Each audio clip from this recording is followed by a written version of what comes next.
ব্রাহ্মণবাড়িয়ার সরাইলে মামলা প্রত্যাহারের দাবিতে সংবাদ সম্মেলন করেছেন ভুক্তভোগী পরিবারের লোকজন। বৃহস্পতিবার বিকেলে সরাইল উপজেলা প্রেসক্লাবে এই সংবাদ সম্মেলন অনুষ্ঠিত হয়। উপজেলার শাহজাদাপুর গ্রামের অ্যাডভোকেট সুহেল রানা খাদেম কর্তৃক দায়েরকৃত মিথ্যা মামলা প্রত্যাহার ও হয়রানিমূলক দাবি করে তা প্রত্যাহারের দাবিতে সংবাদ সম্মেলন করেন একই গ্রামের বাসিন্দা মাহবুবুর রহমান খাদিম সহ সুমন। এতে উপস্থিত ছিলেন একই এলাকার বেশ কয়েকজন। এ সময় সংবাদ সম্মেলনে একটি লিখিত অভিযোগ পাঠ করেন সংবাদ সম্মেলনের আয়োজনকারী। এতে শাহজাদাপুর গ্রামের বাসিন্দা অ্যাডভোকেট সুহেল রানা খাদেম ও তার একাধিক নিকটাত্মীয়দের বিরুদ্ধে একই গ্রামের নিরীহ প্রকৃতির লোকজনকে হয়রানি করার অভিযোগ আনা হয়। সংবাদ সম্মেলন আয়োজকদের পক্ষ থেকে দাবি করা হয়, গত 16/7/2025 তারিখে শাহজাদাপুর গ্রামের 13 জনকে আসামি করে একটি মিথ্যা মামলা দায়ের করা হয়, যা সম্পূর্ণ মিথ্যা ও হয়রানিমূলক।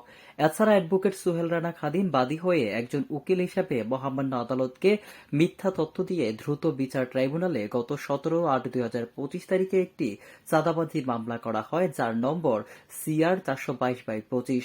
এই মামলাটিও মিথ্যা, হয়রানিমূলক উদ্দেশ্য প্রণোদিত বলে দাবি করে আয়োজিত সংবাদ সম্মেলনে এইসব মামলা প্রত্যাহারের দাবি জানানো হয়।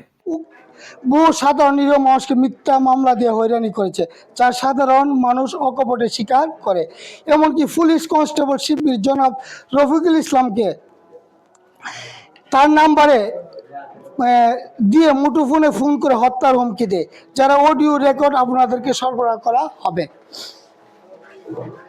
প্রিয় সাংবাদিক বিন্দু, জনাব অ্যাডভোকেট সোহেল রানা খাদিম রফিকুল ইসলামকে তার নাম্বারে ফোন দিয়ে মুঠোফোনে হোয়াটসঅ্যাপে 25/8/2025 তারিখে ফোন করে প্রাণনাশের এবং শত শত মামলা দিয়ে হয়রানি করার হুমকি দেয়।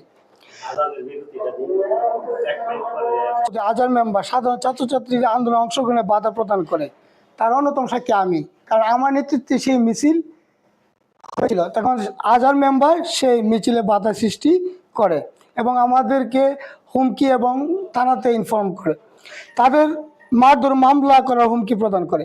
প্রিয় সাংবাদিক, অ্যাডভোকেট সোহেল রানা খাদিম নামে মাত্র বিএনপি এবং তার পরিবারের প্রায় সকল সদস্যই আওয়ামী লীগের দোসর এবং তাদের পারিবারিক রাজনীতি ফিলিস্তিনের মধ্যে দেওয়া হলো।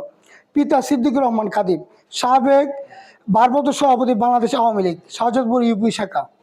রুমেল রাজা খাদিম, সাবেক ছাত্রলীগ নেতা, আওয়ামী নেতা। শিব্বির আহমেদ বিআই, সাবেক ছাত্রলীগ নেতা ও পুলিশ লীগ নেতা। KTV বাংলা, বিশ্বের চোখে বাংলাদেশ।